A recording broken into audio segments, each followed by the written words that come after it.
Big Boss season 7 family round.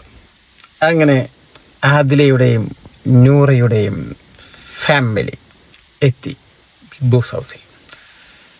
വരുന്നതിന് തൊട്ട് മുൻപായി ആദ്യം ആദിലേനെ വിളിച്ചു, പിന്നാലെ നൂറയെയും വിളിച്ചു. എന്തിന്? ഒരു ഫാമിലി ടാസ്ക്.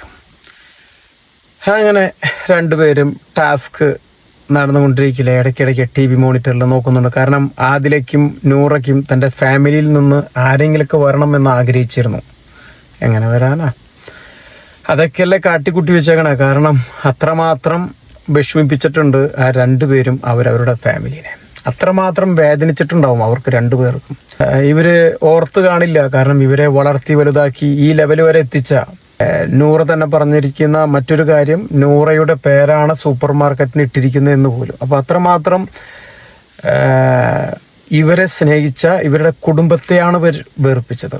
അപ്പൊ പിന്നെ ഇവർ പ്രതീക്ഷിച്ചത് എന്താ കാര്യം? ആര് വരാനാ? വരാവുന്നത് ഒരേ ഒരു വ്യക്തിയുള്ളൂ.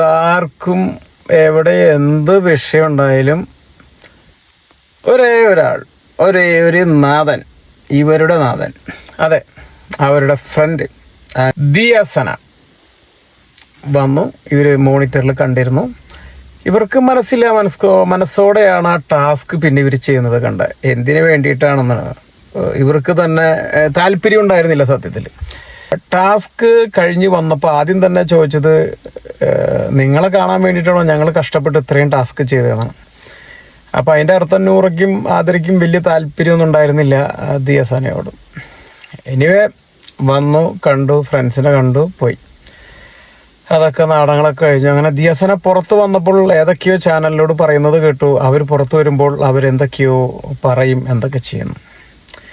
എനിവേ എന്തൊക്കെ പറഞ്ഞില്ലെങ്കിലും എനിക്ക് പറയാൻ ഒരൊറ്റ കാര്യമുള്ളൂ. ആദില നൂറ അവരുടെ ഫാമിലിയെ അത്രമാത്രം വേദനിപ്പിച്ചിട്ടുണ്ടാവും ഉറപ്പായിട്ടും. ഇനിയിപ്പോ ഇവര് ചിലപ്പോ വന്നു കഴിഞ്ഞാൽ പുതിയ എന്തെങ്കിലുമൊക്കെ സ്റ്റോറികൾ ഇടുമായിരിക്കാം. അങ്ങനെ സോഷ്യൽ മീഡിയയിൽ ഇങ്ങനെ നിൽക്കണ്ടേ, അതിനുവേണ്ടി എന്തെങ്കിലുമൊക്കെ സ്റ്റോറി ഇടും. അതൊന്നും അവർ മൈൻഡ് ചെയ്യുമെന്ന് എനിക്ക് തോന്നണില്ല. കാരണം ഇവർ ചെയ്തിരിക്കുന്ന ഒരു കാര്യം ചിലപ്പോൾ നമുക്ക് നമ്മുടെ ഫാമിലിയിൽ ഇങ്ങനെയുള്ള കാര്യങ്ങൾ വരുമ്പോഴായിരിക്കും നമുക്ക് അത് ഓക്കെ എന്ന് പറയാൻ ഒരു ബുദ്ധിമുട്ട് എല്ലാവർക്കും കാണും. അപ്പോൾ അതുപോലെ അവരുടെ കുടുംബത്തിലും, പ്രത്യേകിച്ച് അവർ റിലീജിയസ് ആണ്, കൂടുതൽ ഓർത്തഡോക്സ് ആകുമ്പോൾ അവർക്ക് അതിൻ്റെതായ ബുദ്ധിമുട്ടുകൾ കാണും.